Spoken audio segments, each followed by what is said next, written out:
We were talking about the accident that you had on stage at MGM where you hurt your leg. Well, yes, I was late getting to work, and with me, I was so on time that that was a terrible thing. So I came running in, and I found a lot of people sitting there that they had allowed to come in and watch us rehearse. And I went running up to the top of this mountain thing that they'd built there, and I had to go different levels dancing with my legs. And I came down crash, and all my ligaments in my knee, I could hear them tear. So they picked me up and put me on a stretcher. They had the little hospital right there at MGM, if you remember that. Then they transferred me right into the doctor, and he put me in a cast from my hip to my ankle for 6 weeks. So that was the beginning of that. It healed very well. On I went. For a dancer, that's like being in prison, isn't it? Oh, and how? It certainly is. In 1948, May the 9th, if I'm correct, you got married to Tony Yes. Martin. Yes, that's correct. How did you two meet? Well, he had an agent, Nat Goldstone, and I had an agent, Nat Goldstone, and he introduced me to Tony. And there was a wonderful film in town. I think it was a foreign film that everybody was running to see, so he invited me to go with him, and that's when we started going together, and we've been married ever since, and that's a lot of years. Over 50 years, Oh, yes, it was 55. was it? That's It was wonderful. just 55. That's wonderful. You were to appear in An American in Paris with Gene Kelly. Yes. Why didn't you do that role? Well, that was again one of those things that I couldn't do it. Something had happened. You were pregnant. Well, that was the time I was pregnant. That's right. Did you have some concern about the impact that motherhood would have on your career? Well, I didn't stop to think about it. I was very disappointed about not doing the film because I knew that was going to be a great film. But listen, having a child is much more important, really, than being in a dance. It truly is. Did anyone at MGM seem concerned about your having a child? I mean, No, of course not. They were wonderful at MGM. You know, if you're going to have a child, you're going to have a child. So that's the way it is. in 1952, you were featured in Singin' in the Rain. Mm-hmm. How Betty did- Green and Adolph. Betty and Adolph. Yeah. They were the writers for Singing in the Rain with Gene Kelly. Adolph Green Debbie and Betty Reynolds. Comden. Pardon? Adolph Green and Betty Comden. Adolph Green and Betty Comden. How did that role come about for you? Well, I was walking down the lot one day, and I felt somebody tap my shoulder, and it was Arthur Freed. And he said, "How would you like to be in Singing in the Rain?" I said, "Well, Mr. Freed, I understand the film is almost over." He said, "No, I want one tremendous number at the end of this picture, and I'd like you to do it." And so my goodness, my knees quaked to do this with Gene Kelly and that wonderful show that everybody was talking about it. And he wanted me to do the numbers at it, that last great, wonderful number that I did. Tell us about that number. Well, it was a very special, it was just nobody knew it was that special, but it was one of those character kind of numbers that I got to do. And of course, Gene was a choreographer for it. And it was the way the whole thing was shot. It was just wonderful. And then there's a wonderful number with long, we used to call it the Crazy Veil, which was about a block long that they would step on me, and I'd have to run with the wind to make this thing hit the same note as the music. It was something to ever get that shot. But you had to be right on time. The music had to go and the wind had to go at the same time, you know, one of those things, and you had to dance. But it was wonderful doing it, and it turned out to be a fabulous film for years and years and years.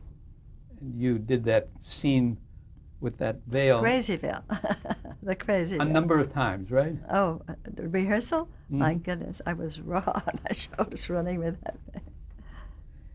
In 1953, you starred in a wonderful musical called The Bandwagon. Oh, yes. The Bandwagon, and it was opposite Fred Astaire.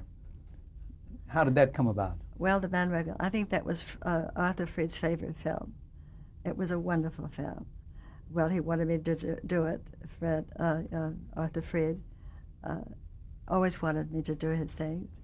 And of course it was Fred Astaire, a wonderful cast, wonderful music. It was a very, very great musical. I think is my favorite musical as well. Why is that? Well, just it's such a special film, and it's hard to explain why you like one thing more than the other. I just don't know why I liked it so much, but I really did. I did a lot of dancing with Fred, of course, and that made it very special for me right off the bat. And I just enjoyed doing it. How different was it dancing with Fred Astaire and Gene Kelly? Well, they were two of the greatest dancers that we've had for a long time, and their characters were so different, and their style of dancing was so very different that you really couldn't compare them with each other because they were very different dancers and different people, and they were both the best. Can you describe those two styles? Pardon? Can you describe each of their styles? Oh, well, yes. Of course, Gene was the man on the street, you know, the guy. And of course, Fred was the elegant, very elegant man. So they were very different characters. But Fred's movements, if you think of it, and I'm a layman at this, were ballet in nature. I mean, his movement was so smooth. Well, he was very elegant, and he loved to dance in a very smooth, easy way. And Gene was just the opposite. He wanted to jump up and down and roll and do acrobatics and everything else. So their whole point of the way they wanted to dance was very different. Choreography by Michael Kidd. Talk about working with him. Michael Kidd was great. He was great too. And he came from Broadway, of course. Pardon? He came from Broadway. Oh yes, he came from New York, and very good choreographer. Mm-hmm. Did he, for example, go against any of your own ideas for the number? I mean, if you had your own interests, would he listen? You mean in that film that we were talking about? Yeah, would he listen now? to what you had to say? Because he was the choreographer for that. Mm-hmm. But if you had ideas of your own for the dance. Oh, well, listen, he would never stop anybody from having an idea. But he had a very, very strong feeling for the way. I remember one day we were working and we sat down on the floor and he just explained right away why he wanted this and why he wanted that. And, you know, he had his own way that he wanted to do it, and he did.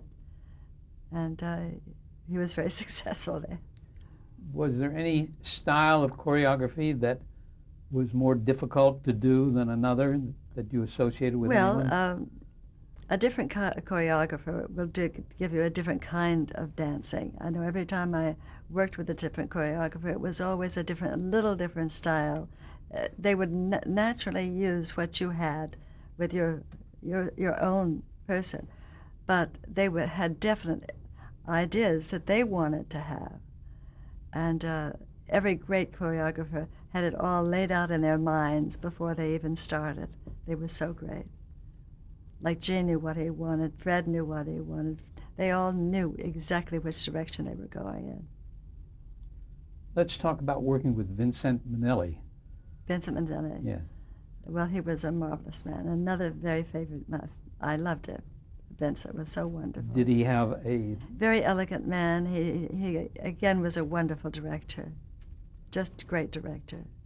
Did he try to change any of the choreography, or would he let it completely up to the choreographer? Well, he left the choreographer to the dancers. He really did. He'd like something or he would not like it, but he never interfered with the dancing part of it. You know, he was more of a director for the acting or whatever. And so the dancing, but he would really work with the dancer, but it was usually, you know, the way they wanted it. Now, in working with Fred Astaire, for example, on Silk Stockings, did he do some of the choreography, or did he let another choreographer come in and do it? Fred Astaire. Oh, Fred. Well, he had Hermes Pan. He always had Hermes Pan with him wherever he went. And, of course, where were we? Wait a minute. Would they work out the moves together before? Who, Vincent? Yeah. Well, Vincent loved Fred. you know, and he loved that kind of style. Mm-hmm. And he was thrilled to do that film. Everybody was happy to do that film. It was a fun film to be in. But you had long shooting days, and were you exhausted at the end of the day when you went home? Yes, dancers, you know, usually do a lot of dancing, a lot of work. But yes, I would usually be pretty knocked out at night because I got up so early in the morning. It was a long, long day, as a rule. Now, another film that you did was called Party Girl. Robert Taylor starred with you, and the director was Nicholas Ray. Yes, Nicholas Ray. Well, it was a complete change of pace for me to do just a straight role. I think I had one little number to do in there. But I loved doing that picture, and it was tremendously successful in Europe. You know, very big film in Europe, which surprised me tremendously. But it was a good film for me to do. How was Robert Taylor to work with?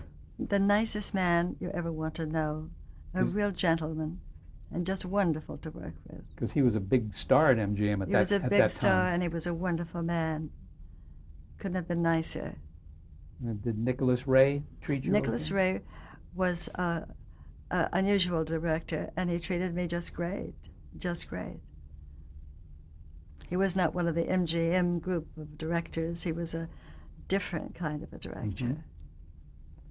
About this time, in like the mid-1950s, you began appearing on television. Yes. Personally, do you remember the first time you saw television? Yes, I'll tell you that. Well, the first television that ever came out, because that was the beginning of television, and I'll never forget, we had a house on Shadow Hill, not Shadow Hill, but we had a house, and we had the first television set, one of the first, when we had it in our little den, and it was about so big. And I remember it very well, and it was a great thing to have people come over and have dinner and watch the television. That was a big evening. Can you remember at that time, did you have any interest in appearing on television? Well, I never thought about it at that time. I think everybody was just in awe about the whole screen and everything about it. I don't think anybody thought too much when it first came out that it was going to be such a tremendous, tremendous thing. And did you find yourself watching Milton Berle every week like everyone else? Like everybody else, yes. He was a good friend of my husband's. Did the studio have any restrictions on you appearing on television? No, they never did. It was only more publicity for them. And I'm sure some of the times you were on, especially in interview shows, you were plugging your latest picture or plugging... But yes, that's right. MGM. Absolutely. How long did you stay at MGM? About 14 years.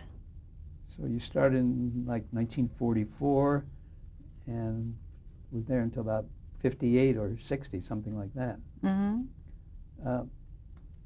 It was about that long. Is there a legacy, so to speak? I mean, pardon? Is there a legacy of the studio of MGM and how you worked? In other words, has that stuck with you?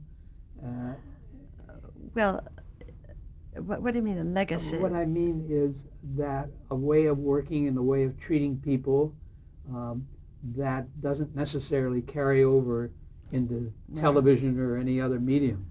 No, it would never carry over. That was a whole different era in itself. That MGM studio, and so was Fox, and they were all a different kind. It was a different time. It was a different way of working, and of course, when television came over, it was a completely different way again.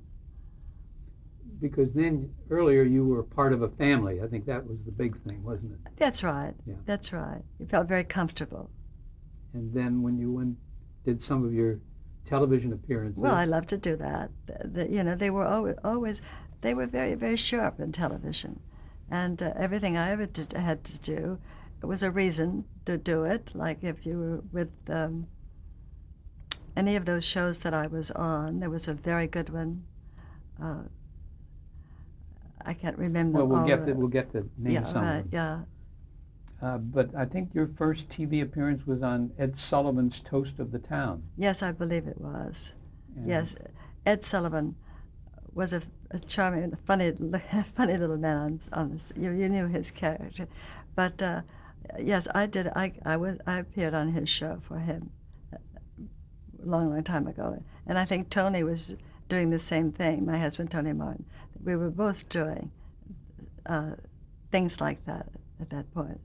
did you have to have the number that you were going to do okayed by him or his people on his show? In other words, you were doing a dance number, right? Yes, I did a dance number with him on the show, and it was, it all had to be with their producer, whatever producer produced that particular show. That's who you would be in contact with before you did the show to decide what you were going to do and how you were going to do it,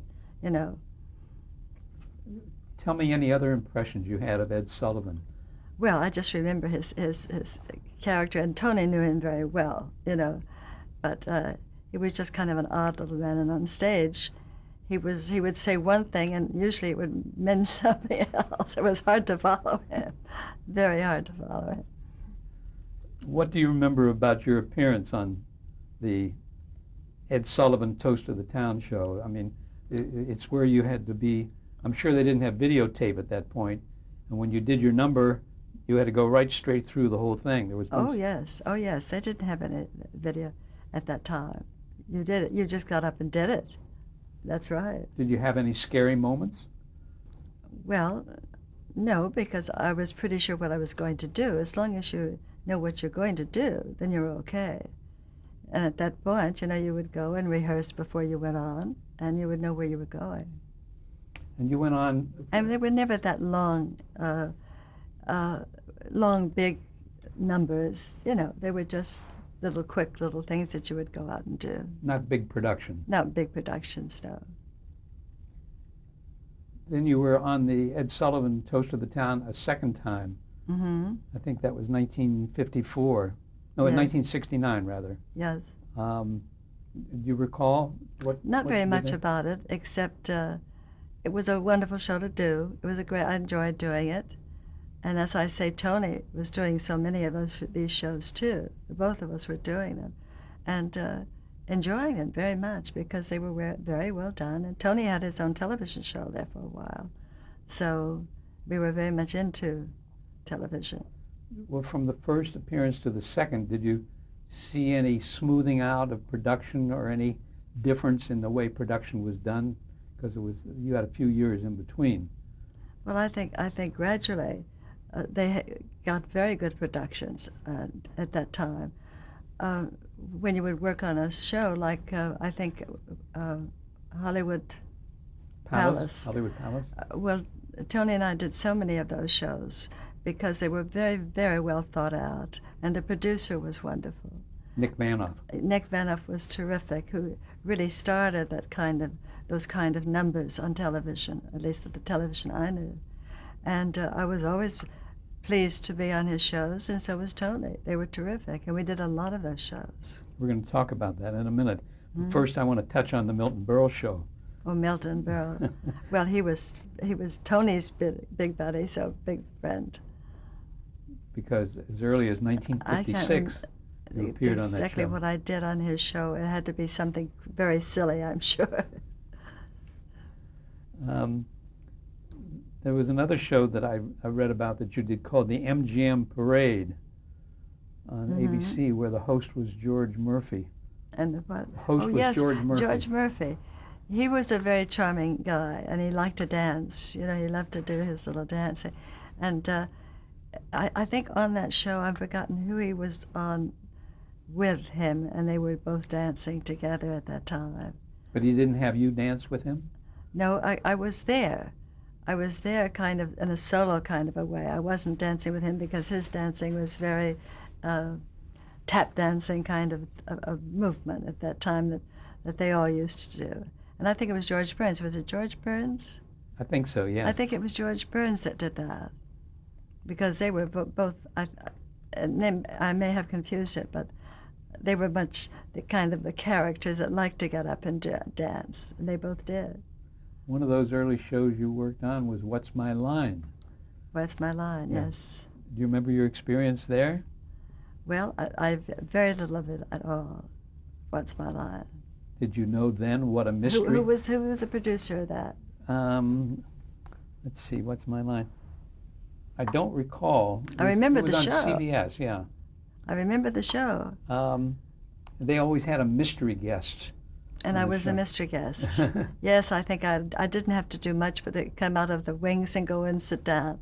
I think it was a show that it went on the air the day after Fred Allen had died.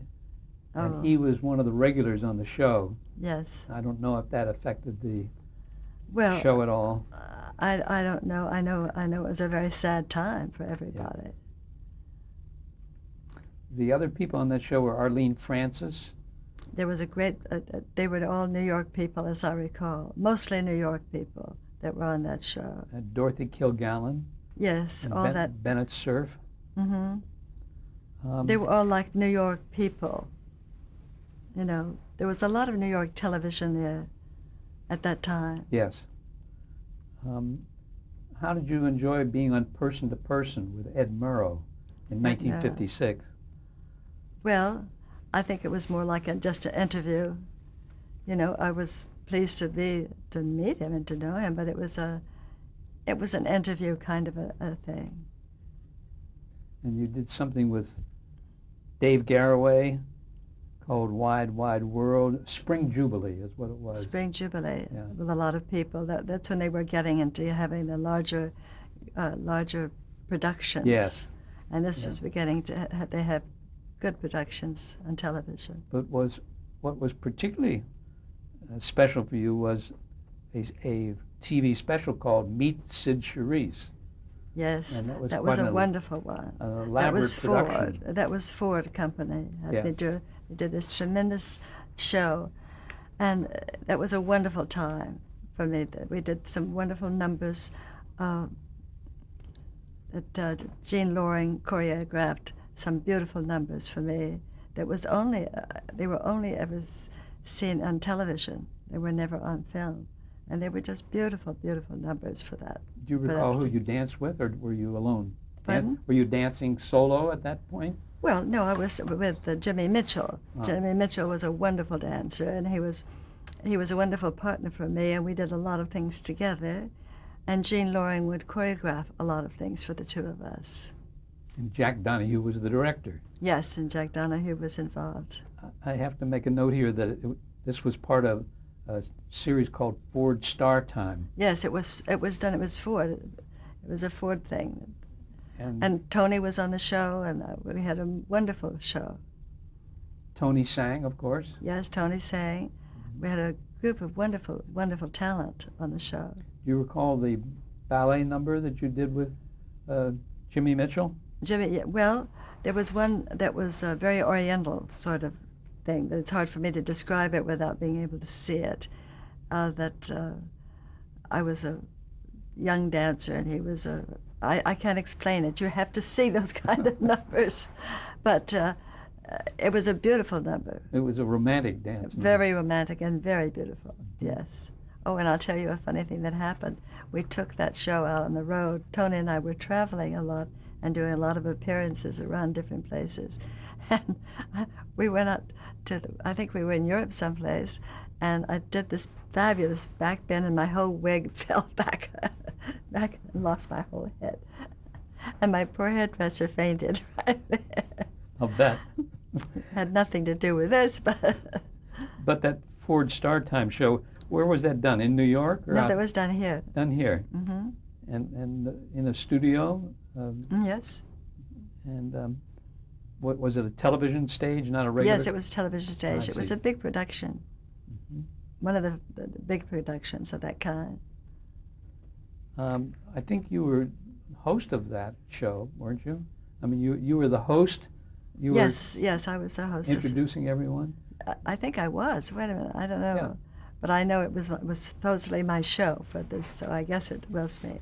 Were you comfortable standing up there and introducing guest stars? Well, I don't think it impressed me that much that I remember too much about that. I had so much dancing to do on that show. I had one thing to do after the other, and they were all very big, big, important numbers. And we had such a great cast on that show. You looked on the list of people that were also on that show. It was a wonderful, wonderful show. I wanted to name a few of them. Mm-hmm. I mean, the people that they had on the show on a regular basis were people like Mitch Miller and Dean Martin. I don't mean on your specific show. They had a wonderful group of people. And Jack Benny and Eddie Cantor. So they had... Well, was that on the Cyd Charisse show? Was that the one there? No, they weren't necessarily on that show. The one that was my name, Cyd Charisse, introduced. I forgot what they call it now, Yeah. but it was introduced. You had Tony Martin, of course, and Yeah. Eve Arden, That's right. and Mary Tyler Mary Moore. Tyler Moore. Mm-hmm. And do you remember working with her?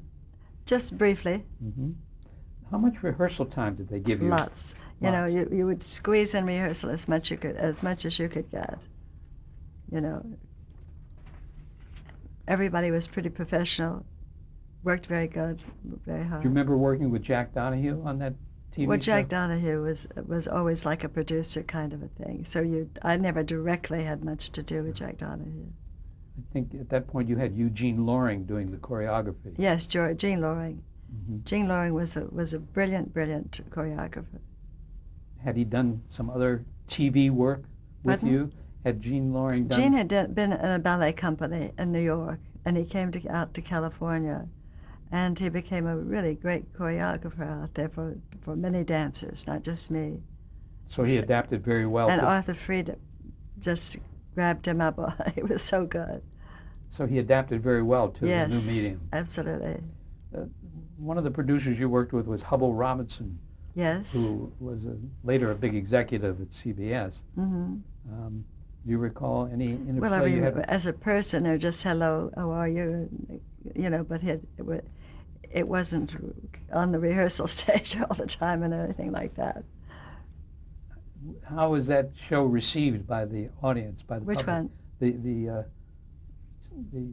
Cyd Charisse special. Tremendously well. We took a lot of those numbers, Tony and I, and we did a lot of touring. We went to Europe, London. We did a big tour with all of the dancers. I think we had about 6 dancers. And that what we kind of traveled places with. would you play?